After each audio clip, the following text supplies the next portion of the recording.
Namaste, greetings and blessings, and welcome to the Center for Spiritually Integrated Arts.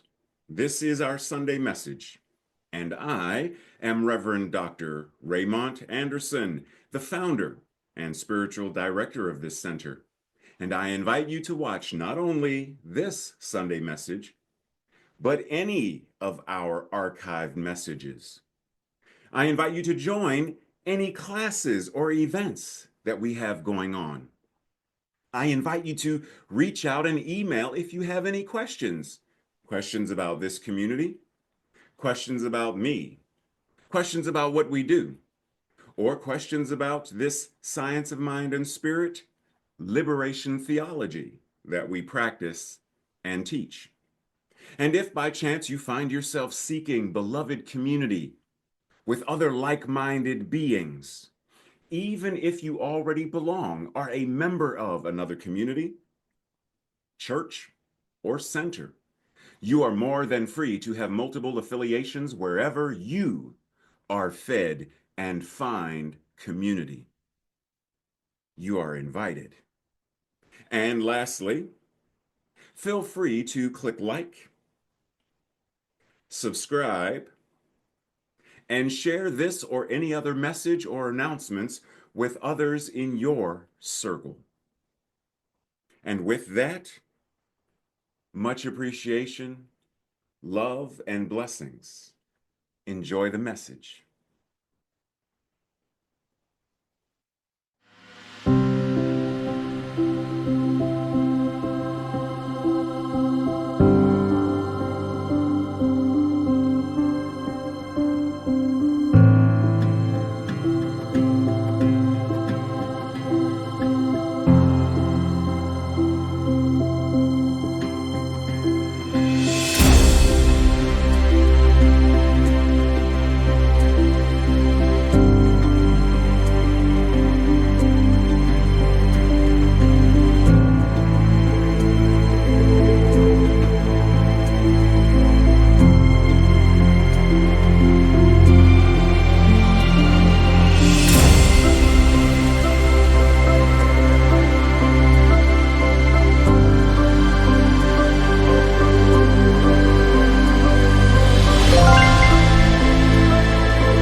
Namaste and greetings. Happy Pride as we close out the month of June, keeping in mind that the concept of living in color or being in living color and living out and loud doesn't end when the month ends. It didn't start when the month started. It doesn't end when the month ends. Keep it going. So, this week we are invited to reflect on the both and, something you've heard me mention. If you've been here for any length of time, you've heard me mention the both and quite often. The times that we experience such things as distress and depression, possibly fear, great anxiety, things that a lot of people are experiencing globally right now. While it may be true that sometimes the greatest act of revolution is self expression, how are we ensuring that we are not leaving people high and dry trying to go it alone? So while we say things like, or have said things like, change your thinking, change your life, we have talked about the concept of silos and each person is responsible for their individual consciousness. And yes, yes. And yet, are we ensuring that while we are expressing ourselves and have the liberation to do so, that it is also enabling others to do the same? Because if it's not, breathe. So telling someone to use their spiritual tools is not enough. Telling someone else, I got my meditation, you need to get yours, is not enough. Telling someone simply change their thinking, asking them what's in their consciousness, all of these things, they are not enough. Not anymore. At one time, they may have worked. Not anymore. Technically, they didn't work then. So, what is our invitation then? Our invitation is to be an ally, to be an advocate, to be a revolutionary collaborator, to be on the side of love and compassion, liberation, to do that work, to create a world that works for all of it. So when we come together as beloved community, what are we doing? We are coming together to transform. We are coming together to heal. We are coming together to support, to nurture, to love one another in the midst of trauma and distress and depression and anxiety and even fear, because that is the only way we can transform it and heal it. It is the only way that we are able to, what did Dr. Holmes say? What is the greatest or ultimate? We believe the ultimate goal of life to be a complete liberation from all discord of every nature, and that this goal is sure to be attained by all. The only way we can do that is together. Breathe. When you see this image, what comes to mind? A certain word, a certain feeling. What comes to mind? What do you feel? What do you experience as you look at these images? Without adding a story, what's the first impact that lands and resonates wherever it resonates with you? Notice it. Do you feel happy? Do you look at any of these and say, oh, they're so, oh, look at the kids are having fun. Oh, I feel such joy. Is that what comes to mind? Life affirming emotions and feelings and thoughts? Or non life affirming? Do you feel the anxiety and the stress? In observing someone being bullied, what do you feel? What do you think? Now breathe. Because once again, the only way we can change and heal and transform is together. Alice Walker reminds us the most common way that people give up their power is by thinking, by convincing them that they don't have any. This is why many people during the civil rights movement didn't want the Black people down South to vote. Because if you let them know they have voting power, they're going to use it. So we convince them you're not allowed to vote. You don't count as a human. Only humans can vote. Women weren't allowed to vote. They weren't given the power to. Women couldn't buy property. Women couldn't get a credit card without their husband's cosign, permission. The most common way that people give up their power or are convinced that they have no power is by convincing them, by telling them they don't have any, by believing they don't have any. But wait.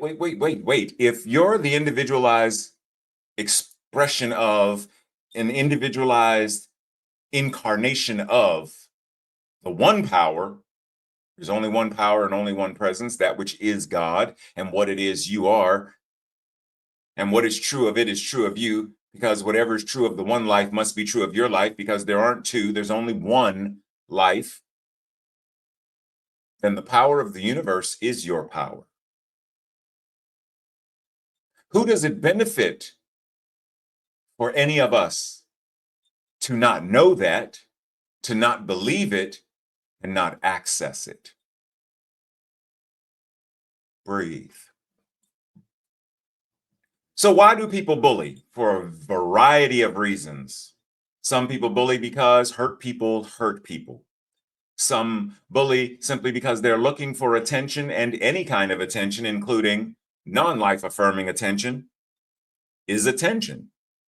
For a variety of reasons, jealousy and envy, people bully.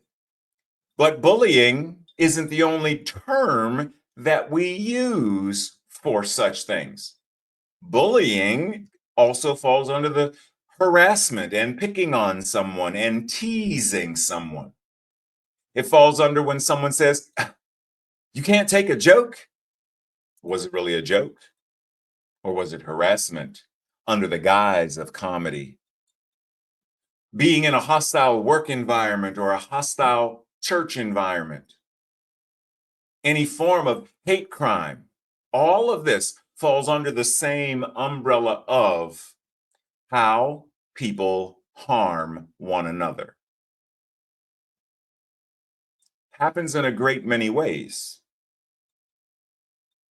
Once again, the only way that we can heal it is together. The only way we can acknowledge that, the only way we can do anything about it is first we have to identify that it's even going on. A firefighter cannot extinguish a fire that they cannot find.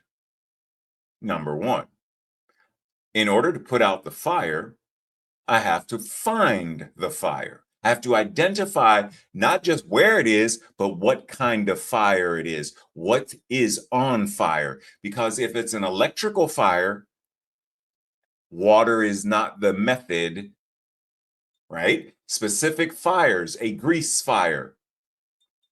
Only certain things can be used effectively without causing more harm. So it's not just identifying the bullying, but what kind of bullying? What is the thing that's causing this fire, this burning? Because how we address it is very specific. It's the same with anything, though. Any physical illness, disease, etc., any mental challenges ranging from mild depression and anxiety to OCD to schizophrenia and all of it, it's about identify what is the experience, identify the consciousness that is creating the experience, identify what is the experience that is desired, and then do what is needed to be done to create it. It's all the same. Whatever it is that we are addressing, whatever it is that we are healing, it's basically the same process with a couple of differences in there, but in essence, it's the same process. So when someone comes to you and they say, dude, you're weird, you're strange, you're any number of things, what's your mantra? I am. And I love that about me. I am weird. And I love that about me. My weirdness is the magic thing that gives my unicorn horn its glow. I am weird. I am. And I love that about myself. Do you love your weirdness? Because your weirdness is an expression of your divinity. As long as it's life affirming, that's what it is. Embrace it. Be it. As Elliot Page says, we deserve to experience love fully, equally, without shame and without compromise. You shouldn't have to bargain to be loved. Why should someone compromise themselves, their character, their joy, simply for someone to give them some modicum of love? Wait, what? What? We deserve to experience love thimbleful or fully. What does he say here? Fully, equally, and without shame and without compromise. So to that, here's to the crazy ones, the misfits, the rebels, the troublemakers, the round pegs in square holes, the ones who see things differently. They're not fond of rules, and they have no respect for the status quo. You can quote them, disagree with them, glorify or vilify them. About the only thing you can't do is ignore them, because they change things, they heal things, they transform things, they evolve things, they push the human race forward and upward. And while some may see them as the crazy ones, we see the genius. We see the sparkle, because the people who are crazy enough to think that they can change the world, the ones who are crazy enough to believe that they can create a world that works for all, are actually the ones who can, who do, and who will.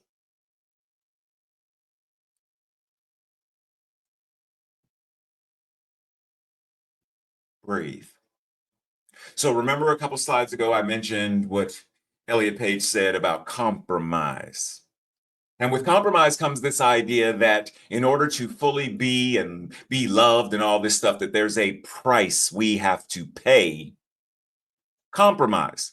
There's something we have to give in order to get love, in order to be accepted. And this price is often to our detriment. So keep in mind that your divinity has no price tag. There is nothing that you need to pledge allegiance to. There is no one that you need to pledge allegiance to. There is no one to save you. There is no one to damn you. There is none of that. There is no price tag. So in the world of collective consciousness, which is non-life affirming darkness, you have the ability to transform and evolve and shine your light brightly, boldly, proudly. Dance like nobody's watching. Dance like you don't care if they're watching or not. You're going to dance. Transform from the old version that believed there needed to be shame, that believed, yes, I deserve to be bullied because I'm weird. Evolve beyond that one, become the butterfly and fly. Transform. Simply acknowledge your divine power that is already present. Breathe. As Dorothy Allison says, there are 2 or 3 things that I know for sure. And one of them is that I would rather go naked than to wear the coat that the world has made for me. Say what? See, the world, collective consciousness, has created a garment that it would rather you wear. And that is the coat of compromise, the coat of complacency, codependency, etc. And as we've talked about before, a quote that is attributed to Ralph Waldo Emerson: to be yourself in a world that is constantly trying to make you into something, someone else. To be yourself in those circumstances, in that condition, is the greatest accomplishment there is. To be the misfit, the revolutionary, the change agent, to be the embodied Christ and Bodhisattva, to be woke as the Buddha nature, to be that in a world that would rather you turn it down, go sit in the corner, don't shine too bright, don't talk about those things. To be that, even in the midst of, is an amazingly great accomplishment. And it is your way of saying, I'm not wearing the coat that the world has made for me. I would rather be naked and unashamed in my nakedness and accept my glorious nakedness as my authentic self. Breathe. Speaking of authentic self, RuPaul says we are all born naked. The rest is drag. Ram Dass made a comment as well, similar, saying, treat everyone that you meet like they were God in drag. Now, to a certain degree, this is saying that no matter what you see, back of it, there is the divine, there is the true self. So it doesn't really matter per se what the external appearance is. But there's even a deeper concept that I want us to dive into with this idea of drag. I've mentioned this amazing television show before called We're Here. 2 seasons thus far, if I recall correctly. And it's about usually 3 or 4 drag queens traveling various places in the country and doing, actually what they're doing is spiritual work. They're doing the work of transformation and healing. They're basically doing the same kind of thing, in essence, that Queer Eye for the Straight Guy, which just changed and became Queer Eye, basically the same work that they do in terms of transforming people to truly love and embody themselves with a makeover. So I want us to think of drag, this concept of drag, like a makeover. Drag being D-R-A-G, the divine realness as God. Be your divine realness as God. Not just God in you, not just God with you, but God, the universe, spirit as you. How do you express your divine realness as God? Animated character Shrek, great wisdom. I love storytelling. People used to think that I was a monster. Pause. Who is the monster, or who are the monsters that are vilified today? Look around.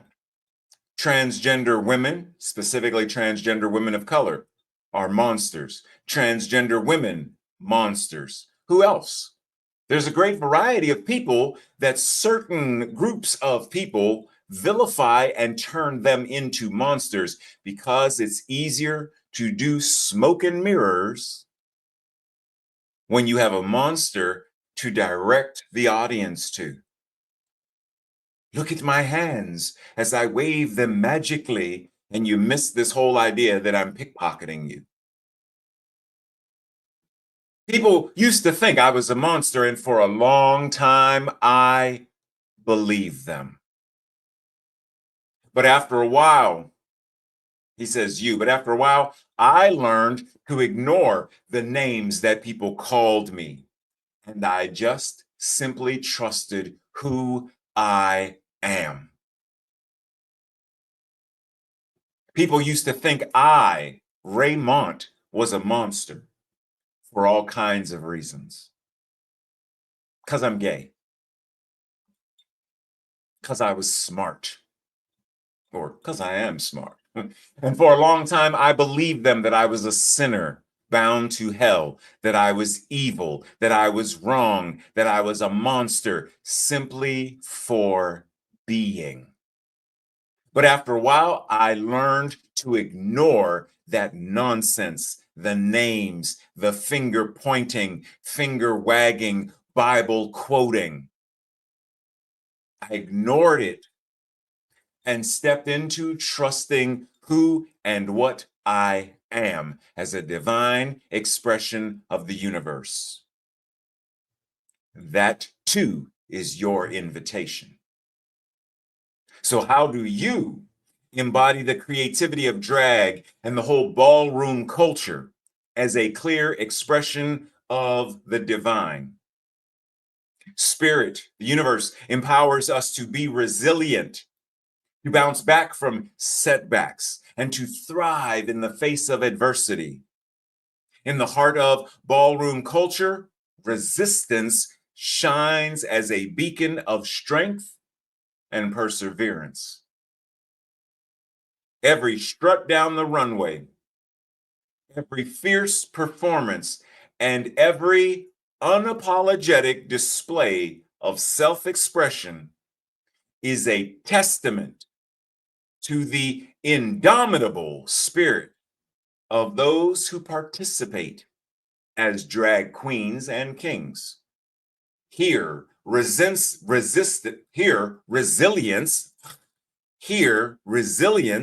isn't simply a trait. Resilience, which is resistance, actually is, it's revolutionary. It is a way of life.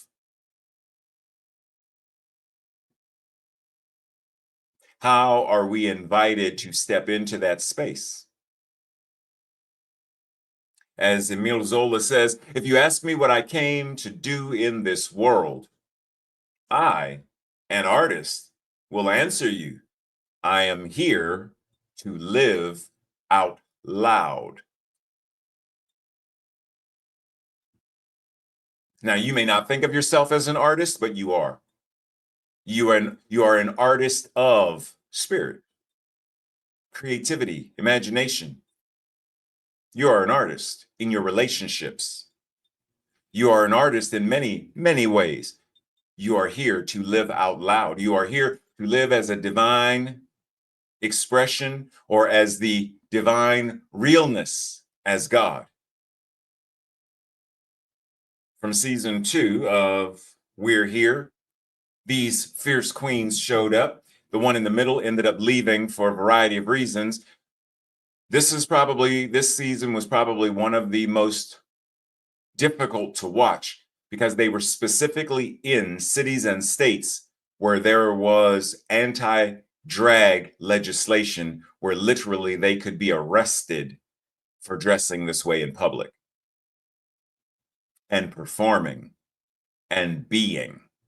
So once again, drag as an acronym, how are we doing reality as God? In other words, how are we living this thing called life as the divine? How are we showing up as it? How are we being resilient no matter what's going on? How are we demonstrating that we will not be stopped? Just like these plants, nature isn't stopped no matter what appears to cover it or hold it back. As Amit Ray says, be like a lotus. Let the beauty of your heart speak. Be grateful to the mud, the water, the air, and the light. Bloom, shine, live out loud. There was a time in my life where I really didn't care for the concept of resilience. I wanted to reach a point where I don't want to have to be resilient. I don't want to keep getting knocked down just to have to get back up. But over the years, I've mellowed with that idea because I see resilience somewhat differently now. Resilience and being resilient, the capacity to withstand or to recover quickly from difficulties, from tough times. So my being diagnosed with cancer back in 2022, did I recover? Because that's a difficult time. That was it. In many ways, it still is. How have I demonstrated elasticity and bounced back when my mom made her transition in 2020? Grief, sadness, trauma, etc. How do you demonstrate that you are resilient? Being able to withstand or to recover quickly from any difficult situations or conditions. Whatever that is, COVID, were we resilient post-COVID? Did we demonstrate resilience? Are we demonstrating resilience with all of the vastness of what's going on with the current administration? Resilience shows up in a great many ways. It shows up as high self-esteem, flexibility, strong relationships, spiritual freedom, life-affirming coping strategies, emotional regulation, mindfulness, and non-judgmental mental equivalence and thinking and ways of being. Resilience, a vast number of words that mean flexibility, durability, sturdiness, strength, the ability to bounce back. When things in your life are painful or difficult, a loss of a job, a loss of a loved one, simply having the flu and having to lay down when you're used to being on the go, being in a car accident and having to go to physical therapy and acupuncture, but you want to be busy and be out walking and exercising and doing stuff. Resilience is also giving yourself time to heal, mind, body, and soul. The opposite of resilience, rigidity and fragility, where something is so fragile it's easily broken beyond repair. It can also be a form of vulnerability that's non-life affirming and non-life affirming weakness. So we are invited into a space of, because it takes bravery and it takes courage to be resilient. Courageous behavior or character, fearlessness, determination, audacity. These are the words associated with bravery. The ability to do something that frightens you, demonstrating strength in the face of pain, trauma, or grief. Courage, heroism, resolve, fortitude, courage. Bravery is having the courage to overcome non-life affirming fear. How are we overcoming fear in and of itself is neither good nor bad. Fear is an emotional response to a trauma response, a trigger response. If you're in a burning building, fear is the thing that gives your body so it releases endorphins and adrenaline for you to flee and get to safety. That is a life-affirming expression of fear. But if we shut down or we start to imagine, I don't want to go, because what if I go and we start imagining the what ifs and the could possibly be's, non-life affirming fear, irrational fear. So bravery is having the courage to overcome, to transform, to transcend non-life affirming fear.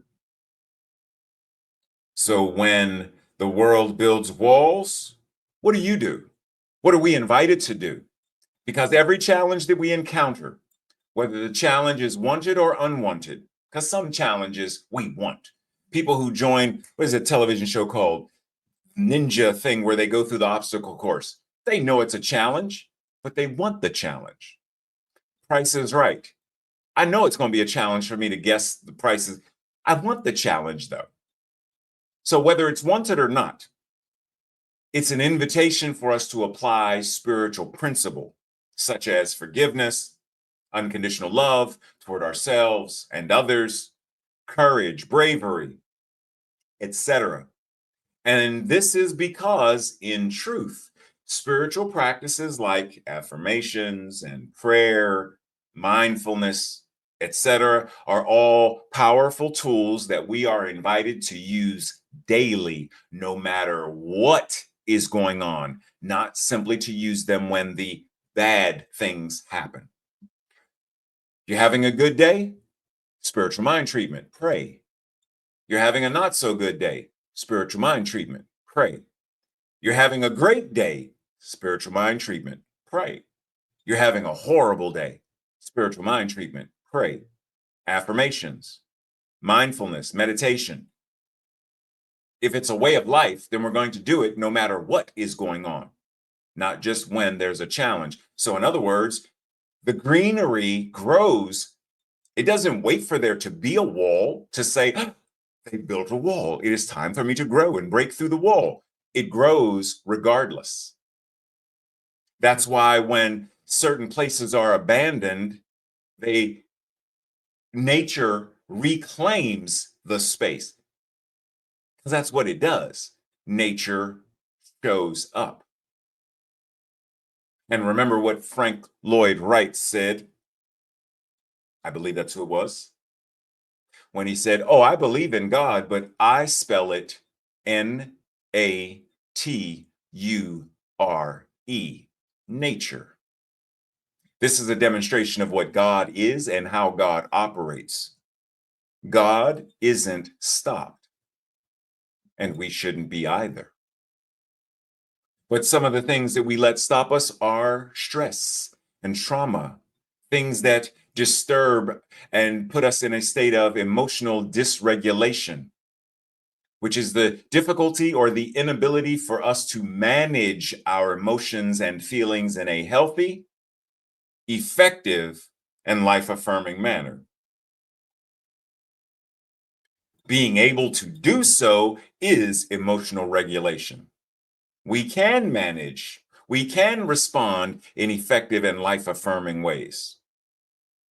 But not just emotional regulation. What about social, financial, physical? Do we also do the same thing with physical regulation and physical dysregulation? How do I know when I'm having a difficult time or I'm having the inability to manage what I feel in my body? My literal physical, there's a pain in my shoulder, and because of this pain and I can't do what I want to do, because I'm not in my body. I don't have a connection with my physical form. So I can't manage it, I can't steward it in a healthy and effective manner. So it's important for us to put this into practice. True spirituality isn't relegated solely to Om Shanti Shanti Shanti Om. True spiritual practices address everything about us, our relationships, our finances, our physical body health and well-being, our mental health and well-being, our emotional health and well-being. True spirituality addresses all of it. So our invitation, what does it mean for us to get into a space where we express the fullness of who and what we are as the divine? Breathe.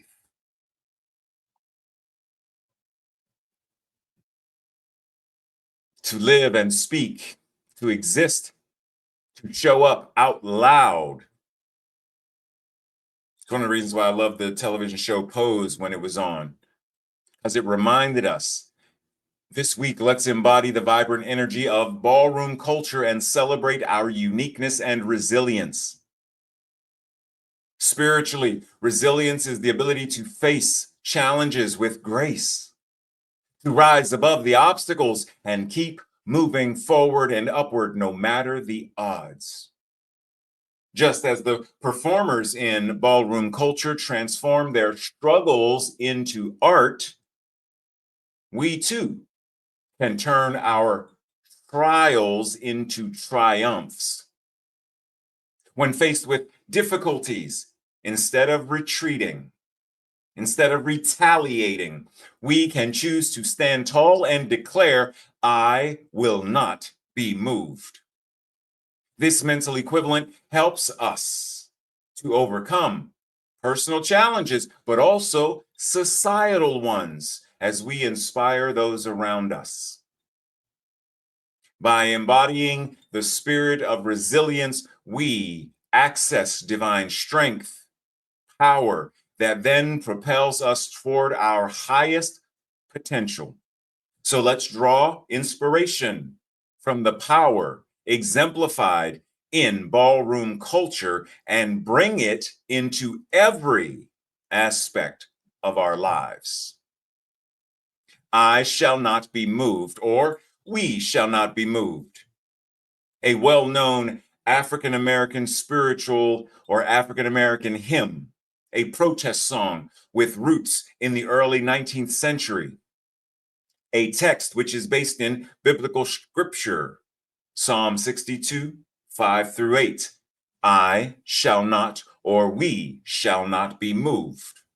Remember the photo, the image, the slide of nature reclaiming the space? Nature says, I will not be moved. Yeah, you can build your cities and towns, etc., but I will not be moved. I will come back because I haven't gone anywhere. So when oppressive legislation shows up, will we let ourselves be moved?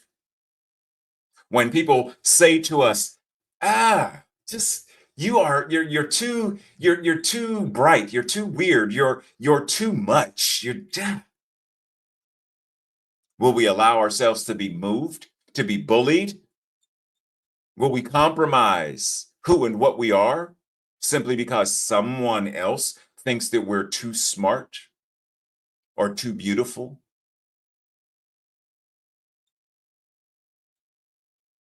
Recently, Ryan Coogler released an amazing movie called Sinners. And I did a metaphysical breakdown of aspects of, so if you're curious to see that, just let me know or let Tracy know and we'll send you the link. But one of the ideas is one of the main characters, Sammy, preacher boy, who you see in the middle with the guitar. There are aspects in there where certain family members were telling him, stop. Don't do this whole music thing, the blues. It's of the devil. In other words, they were trying to dull his sparkle. They were trying to dim his light. So never let anyone do that. You have to make up your mind that you will not be moved. You have to make up your mind that we, as beloved community, will not be moved. We will not be silenced. We will not compromise. We will not be made to feel ashamed of who and what we are. What did Alice Walker say? The most common way that people, by not believing they have power at all. Okay. Do you believe that you have power? Harvey Milk reminds us, how can people change their mind about us if they don't know who we are? And they can't know who we are if we don't know who we are. And if we are not willing to be who we are in full. So we have to show up and show out. Otherwise, what happens? Otherwise, as Malala reminds us, we realize the importance of our voices only when they are silenced. We don't have to wait for them to be silenced to then realize. We can understand the importance of our voices now. If our voice, our expression were not so powerful, then there would be no group or people or whatnot that would try to suppress it.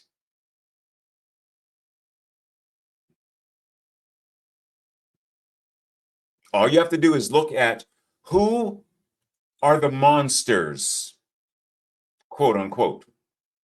Who are the people that are being the most vilified, oppressed, hurt, and harmed? When you find them, what you are also finding, they are also the most powerful. Because that's precisely the reason that they are being hurt and harmed. To force them into submission, to force them into believing they have no power, to force them in surrendering and putting on the coat, the cloak that the world has sewn for them. Barbara Giddings says, equality means more than simply passing laws. The struggle is really won in the hearts and minds of the community where it really counts. Together. We're in it together. Now I show you this and the next slide to reference how certain individuals stood against the machine. Sophie stood against the Nazi Party. She said, I will not be moved.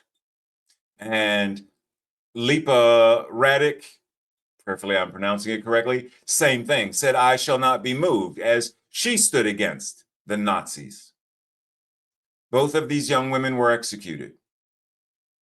But we know their names and we know the power because they, in one way, shape, or form, said, I will not be moved. We will not be moved. We will not allow this entity to take over. Let me go back for a second. One of the cellmates that Sophie had said that her last words before she was taken away and sent to the guillotine. How can we expect righteousness to prevail when there is hardly anyone willing to give himself up individually to a righteous cause? It is such a splendid day, splendid sunny day, and I have to go. But how many have to die on the battlefield in these days? How many young, promising lives? What does my death matter if by our acts thousands are warned and alerted? Among the student body, there will certainly be a revolt. Now, in the grand scheme of things, what this is an invitation for us to realize that one person can make a difference when that one person stands boldly and says, I shall not be moved. I will not acquiesce my power. I will not stay quiet. I will not stay silent. Ain't nobody got no time for that. I must be proud out loud. I will sing, I will dance, I will live out loud. I will make a joyful noise. But why? Because that's what it means to express the divine. That's what it means to show up and show out. That's what it means to be in living color. That's what it means. So when oppressive things happen and attempt to bury us, remember, they tried to bury me, but they didn't know I was a seed. Grow, no matter the opposition, no matter the trouble or trial or tribulation, grow. Sink your roots deep, connect to the mycelial network of your beloved community, and rise and grow.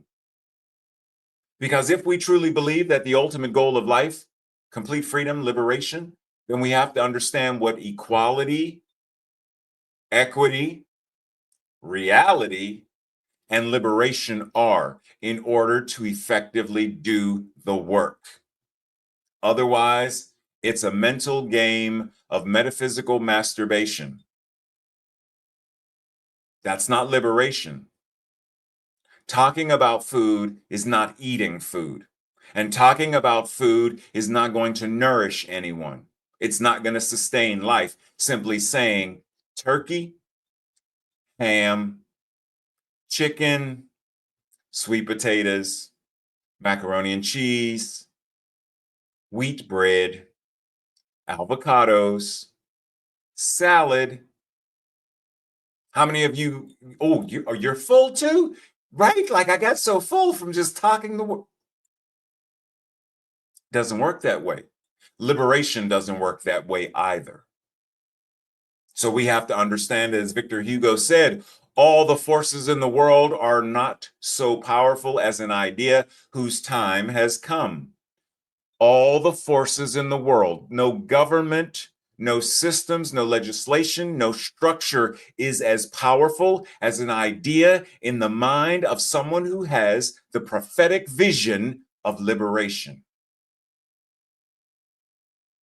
You are only given one life on this side in this expression, and therefore one chance at fully living what that is here and now. Take some risks, believe in your dreams, explore the world and the people that abound on it. Live out loud. Capture the idea of what it means to be in drag, right? Show up as God, the divine reality as God, the divine realness as God, doing reality as God. Do it, be it, live it. Humans, especially humans who persist in trying to transform the conditions of life, are remarkably resilient. We experience so much loss, pain, hardship, attack, and we persist. Resilience is in our nature, and we recover from things that we would be justified in giving up over again and again. Resilience is unveiled when we are triggered, injured, heartbroken, attacked, challenged. I'm curious about our general resilience as a social. I'm curious about our general resilience as social justice actors in a traumatizing world, and as collectives of people shaping the next phase of human evolution. I'm curious about that. Our core practice of resilience is transformative justice, transforming the conditions that make injustice possible. Resilience is perhaps our most beautiful, miraculous trait. I am not afraid of what I came here to do. I am made of stardust. We are not afraid of what we're called now to do. We're all made of God. Breathe. I'm made of stardust. We are not afraid of what we're called now to do. We are all made of God. Breathe. In Star Wars, the mythology of Star Wars, there's a scene where Yoda is telling Luke to use the Force to pick his spaceship up out of the swamp and move it. And Luke complains and it's too big and blah, blah, blah. And Yoda goes through this thing and, because Luke says, but that's different. And Yoda says, no, no different. It's only different in your mind. Remember what I said about healing and how, whether it's finances or relationships or healing is the same. The only place it's different is in our mind. We must unlearn what we have learned. Luke says, okay, I'll try. Yoda says, no, no, no, no try. No, try. Try not. Do or do not. There is no try. So Luke gets up and, and it jiggles and it moves and it goes down. And he's like, it's not possible. And he walks away. And Yoda's like, boom. And Yoda does it and things, and it moves and it lands. And then Luke runs over and Luke is like, I don't believe it. And Yoda says, that is why you fail. I don't believe that peace on earth is possible. Then we will fail. I don't believe in a world that works for all. Then it's going to fail. I don't believe democracy. Then it's going to fail. I don't believe my health and well-being. It's going to fail. I don't believe I'm worthy of love. Then it's going to fail. If our mental equivalent is not anchored in the core principle of and the values of, if we don't believe it, be. If we're not being, it's going to fail. Are we willing to believe in the power of all that we are? Are we willing to step into a new space of what it means to be, to do reality as God, divine realness as God, to step into that space where we understand and we embody that we are far more powerful than we could ever realize? And that when the deceiver shows up, just stop. You're doing too much. You're too smart. You're too pretty. You're too tall. You're too fat. You're too weird. When the deceiver, the one that wants to convince us the lie, when it shows up and says, you cannot withstand the storm. You cannot withstand the power of my legislation. You cannot withstand the power of my dollars and my Bitcoin. You cannot The warrior replies, silly person, I am the storm. And as in the Marvel comics, the character of Storm, one of the things she says is, I must forever be mindful and in control, or my power will run amok. We are invited to in that space of mindfulness, because in that space, that is where we have the ability to change and transform the world. The Science of Mind and Spirit 4.0 offers us a path, practice, and way of being that is restorative, resilient, and revolutionary in how it empowers us to act in life-affirming ways. We live our lives rooted in principle. And that is why we are able to gather in ways that build synergy, synchronicities, and sacred community, where we as beloved community do what is ours to do, to create and manifest a world that works for all. Fully human in our experiences, while simultaneously being fully divine. This means we are honest in our emotions and feelings without shade, shame, or judgment. Our honesty is empowering and healing, and it, in fact, is one of our many superpowers, for we are far more powerful than we realize. Breathe. This week's affirmation, our declaration, I will say it first, and if it resonates with you, I invite you to repeat it with me the second time. Connecting with spirit is giving me life because I'm made of stardust. I'm not afraid of what I'm called now to do. I am made of God. Together. Connecting with spirit is giving me life because I'm made of stardust. I'm not afraid of what I'm called to now do. Now to do. I am made of God. And so it is. This week's Thursday night study group questions or your own personal journal questions. Number 1. What is holding me or what is holding us back from living out loud? What would my life look like if I lived out loud more? If I, to quote a few of the lively phrases echoing through a ball as performers vogue, do the death drop, and fiercely compete, they ate and left no crumbs, snatched work. What would my life look like if I ate and left no crumbs? If I snatched and worked? 2.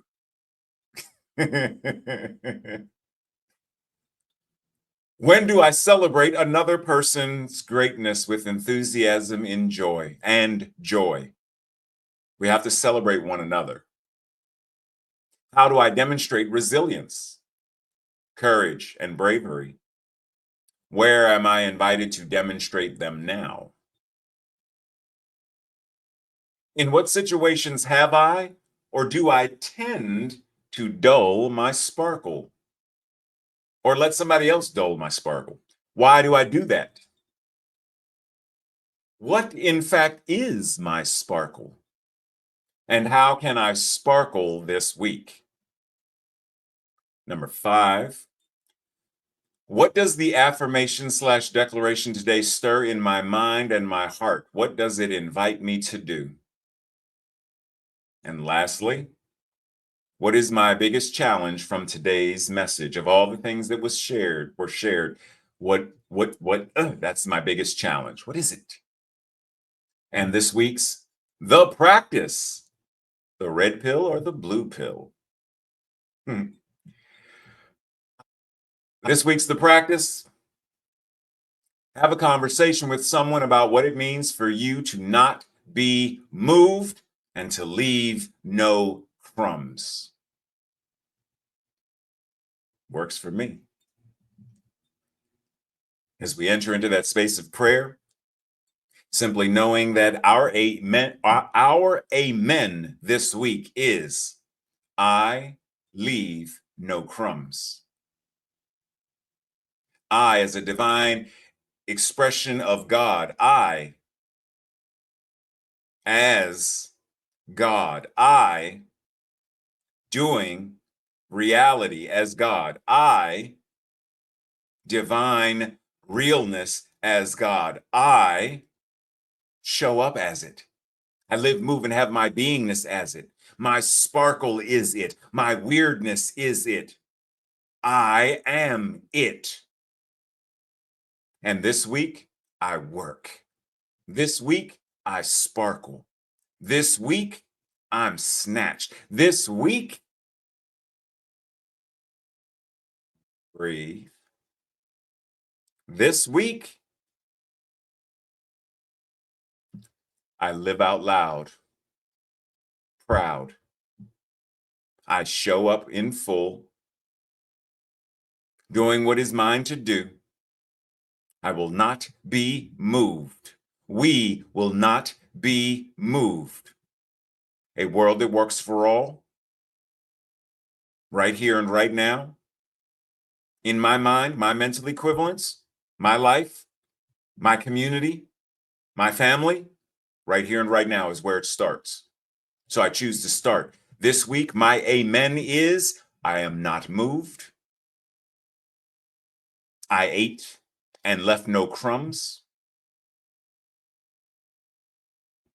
I, as a divine expression of the One, am here to do what is mine to do, and to do it out loud and proud, with bravery and courage. And it's done. And so it is. And so it is. Namaste, blessings. Much love and appreciation as always. See you during the week for any of our activities. And as always, keep in mind, next Sunday being the first Sunday of the month, we have our after message fellowship on Zoom. So if you want to join in, send an email for the link if you don't already have it. Otherwise, blessings. You better work.